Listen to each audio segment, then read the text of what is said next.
Usual courtesies to Senator Hanson. I call Senator Hanson. Thank you, Mr Speaker. And first of all, I'd like to welcome everyone in this House and thank you for your attendance. It is very much appreciated. Mr President, when I cast my mind back to the last day on the floor of the House of Representatives in 1998, just prior to the election, I called out across the chamber, "I will be back." Those around me cried out, "No, you won't." My electorate boundaries were changed, forcing me to stand for a new seat of Blair. Also, with the introduction of full preferential voting, this cost me the seat. Although having polled 36% of the primary vote was not enough against Liberals' 21% and Labor's preferences delivering them the seat.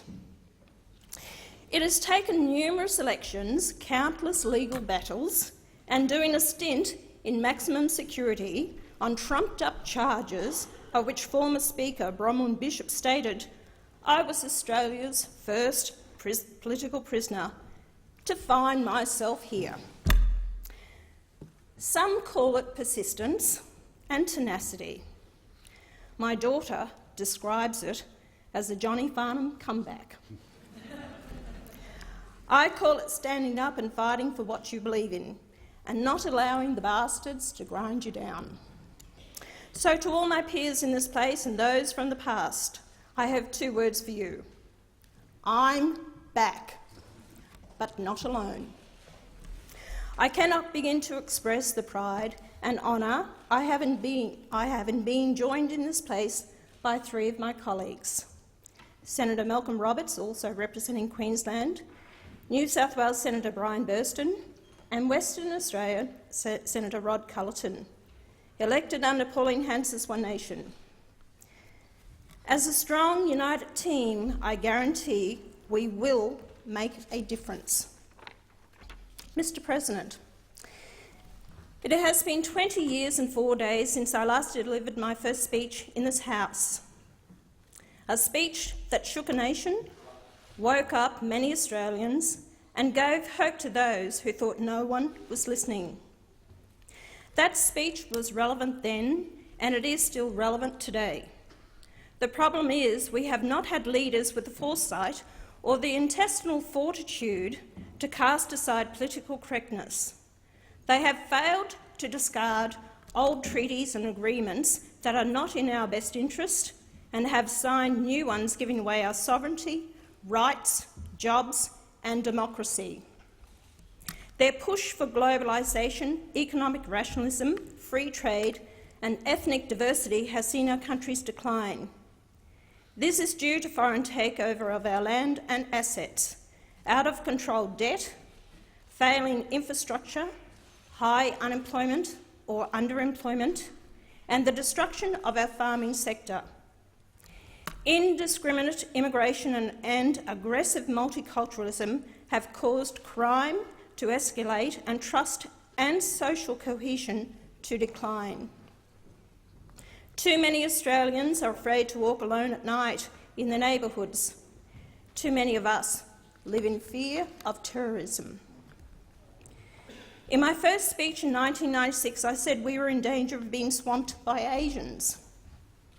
This was not said out of disrespect for Asians, but was meant as a slap in the face to both the Liberal and Labor governments who opened the floodgates to immigration targeting cultures purely for the vote, as expressed by former Labor Minister Barry Jones, to such an extent that society was changing too rapidly, due to migrants coming in the front door but also the back door via New Zealand.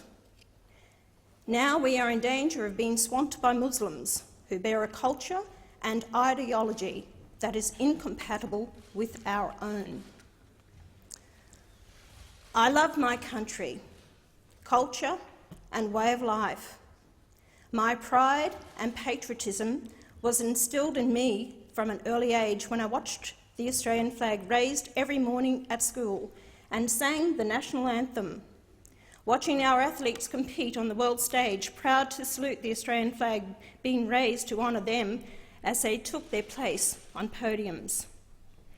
It's about belonging, respect, and commitment to fight for Australia. This will never be traded or given up for the mantras of diversity or tolerance. Australia had a national identity before Federation, and it had nothing to do with diversity and everything to do with belonging. Tolerance has to be shown by those who come to this country for a new way of life. If you are not prepared to become Australian and give this country your undivided loyalty, obey our laws, respect our culture and way of life, then I suggest you go back where you came from. If it would be any help, I will take you to the airport and wave you goodbye with sincere best wishes. Mr. President, Australia is predominantly a Christian country, but our government is secular. Our constitution prevents governments from imposing religious rule and teachings. The separation of church and state has become an essential component of our way of life, and anything that threatens that separation threatens our freedom. Australia has embraced migrants from all different races, making us one of the most multiracial nations on earth. Most have assimilated and are proud to call themselves Australians, accepting our culture, beliefs and laws. And I welcome them from the bottom of my heart. As they integrate and assimilate, the disruption caused by diversity diminishes. Why then has Islam and its teachings has had such an impact on Australia like no other religion?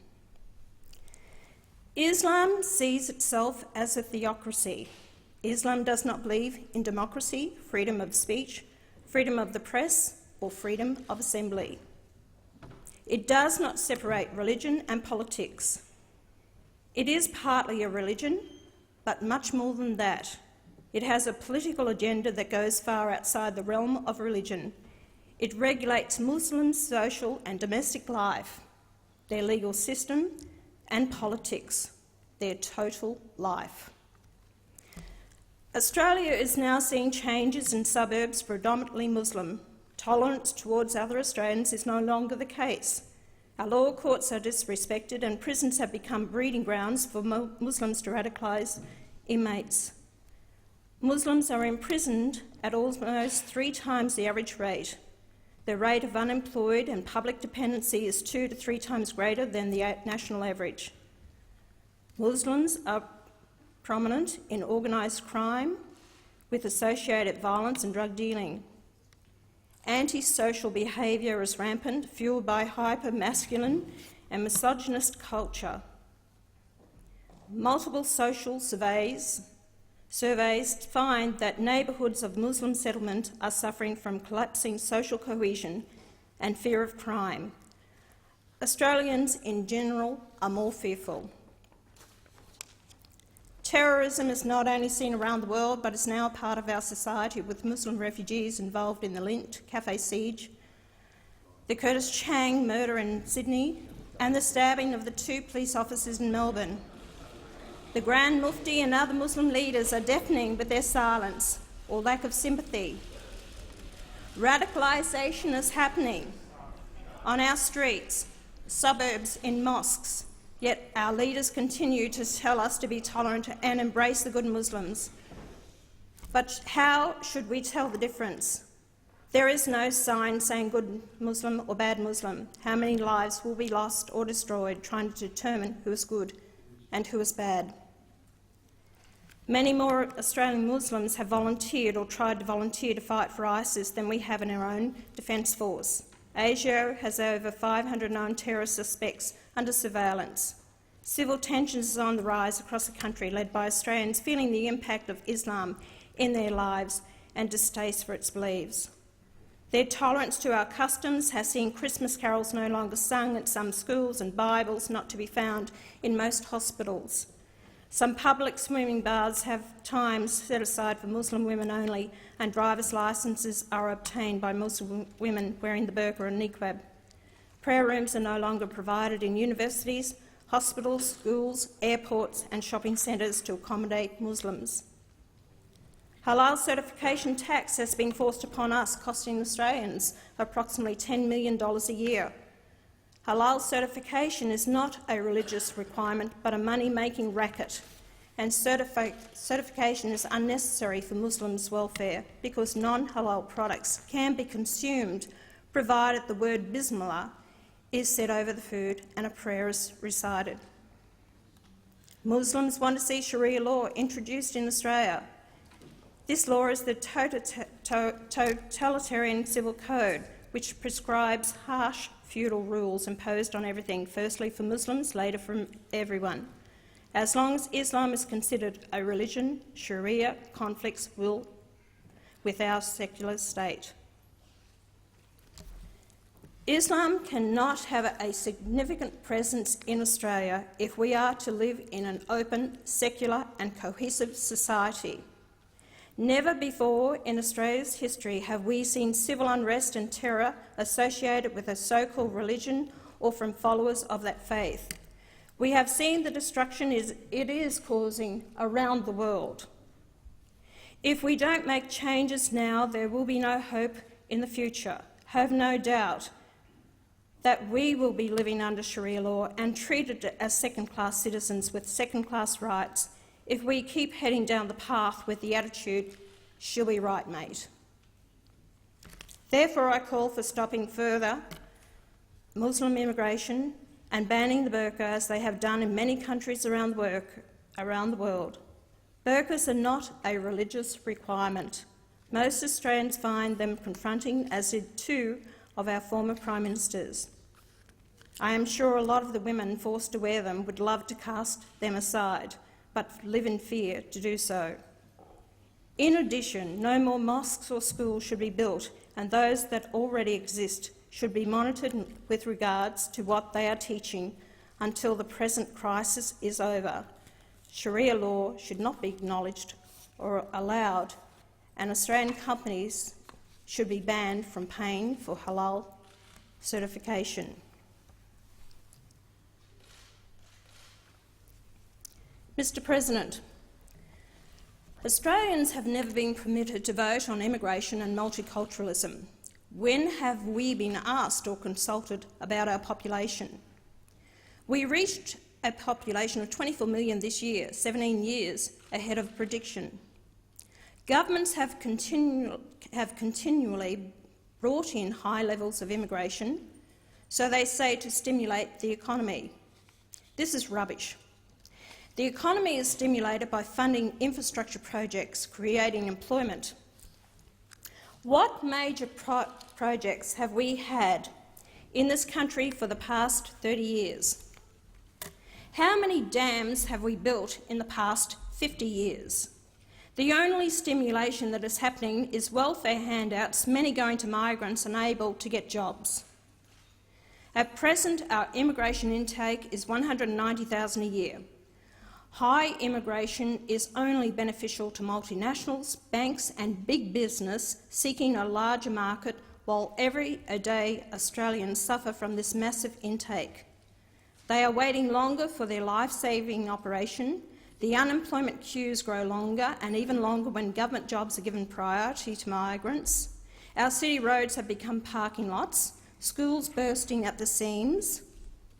Our aged and sick are left behind to fend for themselves, and many cities and towns struggle to provide water for an ever-growing population. Our service providers struggle to cope due to lack of government funding, leaving it to charities to pick up the pieces. Governments, both state and federal, have a duty of care to the Australian people. Clean up your own backyard before flooding our country with more people who are going to be a drain on our society. I call for a halt to further immigration and look after our aged, sick and helpless first. Mr. President, foreign investment and foreign ownership is a great concern. The government finally released its register of foreign ownership, which reveals that foreign interests own 13.6% of Australia's farmland. That is 52 million hectares, which includes 30% of the Northern Territory, farmland and 22% of Tasmania's. The register fails to show the quality of the foreign-owned land. Is it the jewels in the nation's agricultural crown? Let's have a register on all land owned by foreigners, including non-agricultural and housing, and why is there no information on who owns our country's vital irrigation and water assets, despite this being promised? The registry is a disgrace and makes me wonder whose interests this government is serving. Australia needs a national government, not a corporate one, not a union one, and not an alternative lifestyle one. Any foreign ownership is regrettable, but why are we allowing the Chinese government, an oppressive communist regime, to own our land and assets? Why are we allowing our ports, utilities, services, agricultural land and industries to be acquired by foreigners of any nationality? It is foolhardy to sell our water, agricultural land, our food source, essential services and ports. This is not in Australia's national or security interest. This foreign takeover is destroying small towns across the nation. A farm once the home of an Australian family is now run by a manager. People move, less money is spent, schools lose students, and then the town starts to die. Now these foreign-owned properties become food bowls for their own countries. Taxes avoided or very little paid because they go straight from paddock to plate. Transfer pricing, which involves minimising taxation by artificially charging high prices or operating costs to subsidiaries in Australia, and other forms of tax minimisation is a certainty. Housing is beyond the dreams of ordinary Australians. Why? Because they can't afford to buy, due to foreign investors driving up prices. Officially, foreigners can only buy new housing, but this is not policed. If the Liberal Party want a pat on the back because they have reduced the purchase price to $15 million before going to the Investment Review Board, they won't get it from me. I intend to give them a kick up the backside. Australians have given their lives protecting this great land from foreign takeover. I can guarantee most didn't want to go to war, but knew it was their duty to ensure their loved ones lived in peace, but more importantly, they fought for freedom. I want Australian land and houses and companies to remain locally owned, and believe I speak for the majority of Australians. Our land and assets are not for sale. Governments are only caretakers of our assets. No contract has been signed giving them permission to sell them.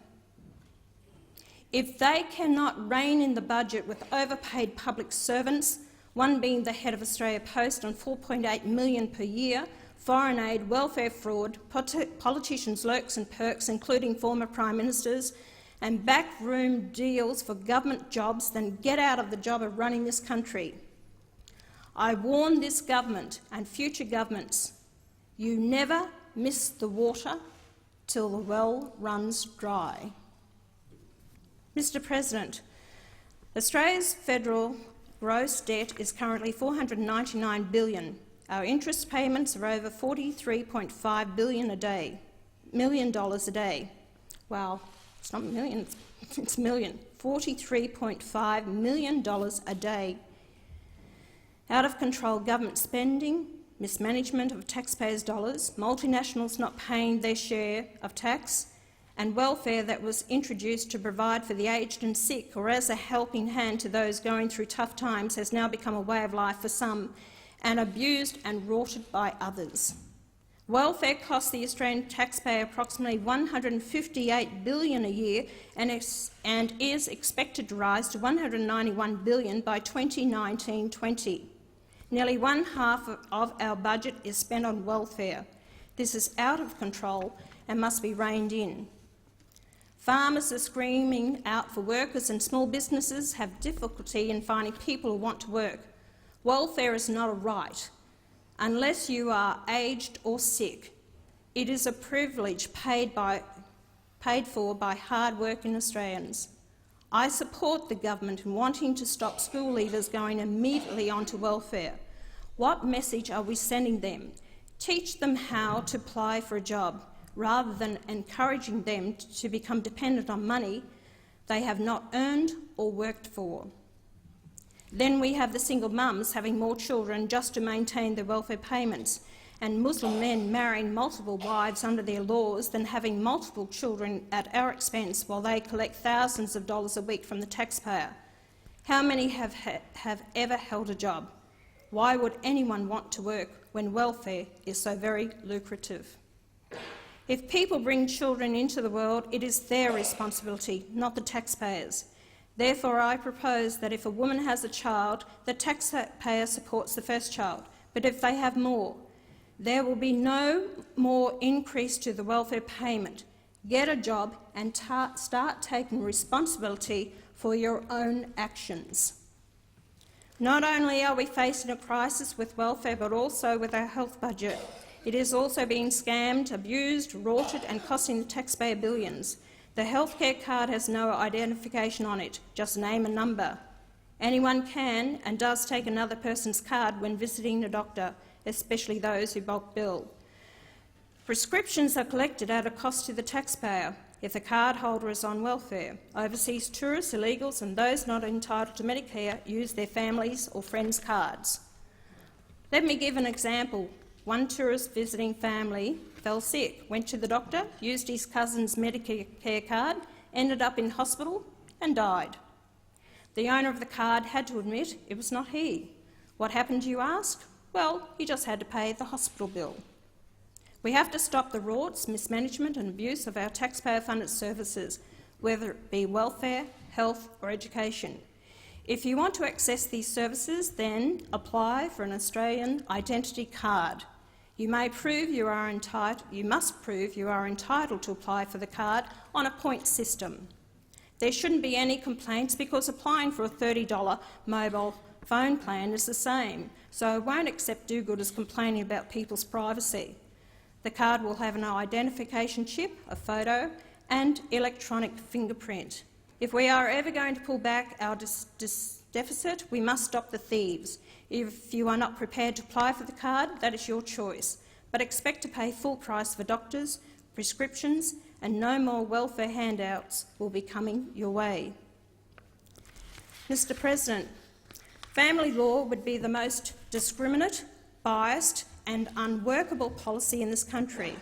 I referred to it in my maiden speech 20 years ago, and still nothing has changed. If anything, it's worse. As a nation, we should hang our heads in shame when, on average, 3 men suicide a day and occasionally a woman due to family breakdowns. The whole system is unworkable and is in desperate need of change.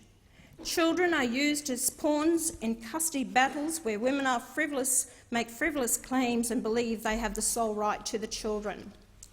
Children have 2 parents, and until we treat mums and dads with the same courtesy and rights, we will continue to see murders due to sheer frustration, depression and mental illness caused by this unworkable scheme. Suicide is the only way out for those who feel there is no hope. After facing years of costly legal battles, their lives destroyed and the pain of missing their children is the reason many end up in a state of depression caused by the trauma and, in some cases, the blatant vindictiveness from former partners. Child support is another contentious issue and should be revised. Some parents are left caring and providing for children without any financial help from the other parent.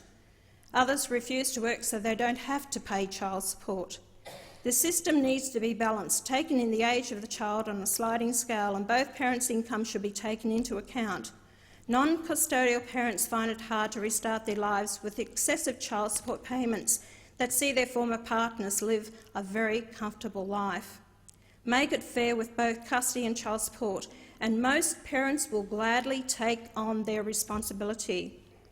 I ask all parents, is it worth the pain and anguish to deny your child the love they so deserve from both parents? They are only children for such a short time, and all children need both parents. Please put your differences aside, make your peace and come to agreements outside of law courts. The only ones to gain are the legal professions, who are rubbing their hands together watching the thousands of dollars come their way. Is it worth losing the family home? Is it worth the grief it brings not only to you but to your extended families, not to mention the children? At the end of the day, the answer is no. I speak from experience, not only as a mum myself, but as a grandmother. Mr. President, I'm not going to do a Darren Hinch and speak for 45 minutes. Darren is, no, he's still awake.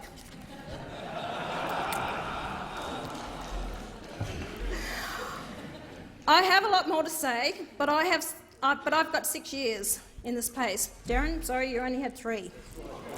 So there will be plenty of time. Oh, I can feel the Greens cringing. No, they've left. And squirming in their seats at that thought. But I could possibly be here for 6 years. In closing, I will finish on this note.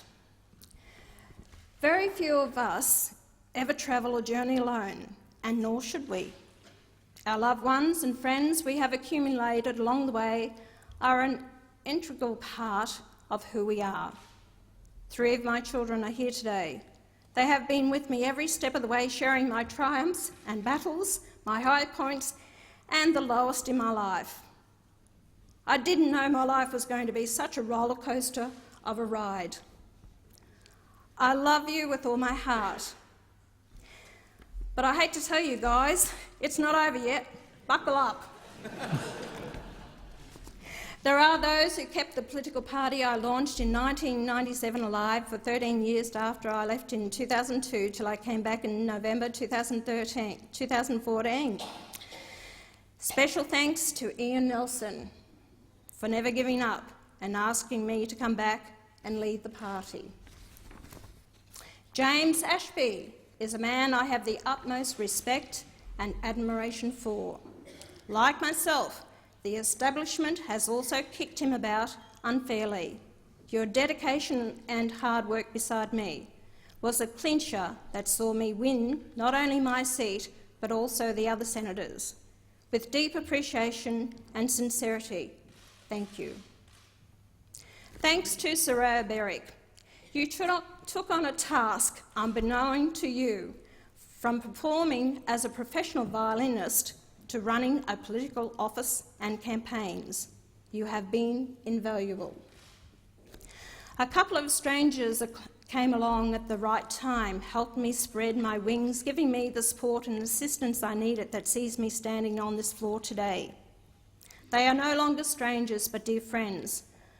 Welcome at home any time for another lamb roast. Thank you, Bill and Renata. As I said earlier, I was in prison in 2003 for 3 years, held in maximum security on electoral fraud charges. My sentence was quashed on appeal after 11 weeks. If it wasn't for my sister Judy and brother Peter fighting for my freedom and justice, and Alan Jones, along with approximately 90% of Australians who believed I was wrongly imprisoned, I would have been behind bars for 3 years. My father always said, politics is a dirty game. I was one of 7 children and the quiet one of the family, believe it or not. Believe me, you are lucky to have me here and not the rest of the second clan. We come from a breed of Australians taught values, morals, honesty, the work ethic and common sense, something very much lacking today. I will never take my position as Senator in this place for granted, nor should I. To the people of Queensland and Australia who voted for me and my party, thank you. You have given me a great honour. Now it is up to me to prove my worth to you. I can guarantee Pauline Hanson is a name that carries with it independence, honesty, assurance, quality and reliability, something the Chinese can never buy, and halal snack packs never provided. Isn't that right, Sam? Mr. President and my fellow senators, thank you for your indulgence. We may not agree on everything, but we need to work together for the future of our country and its people. I look forward to working with each and one of you, including the Greens, if you are prepared to see this country prosper rather than shut it down. Thank you.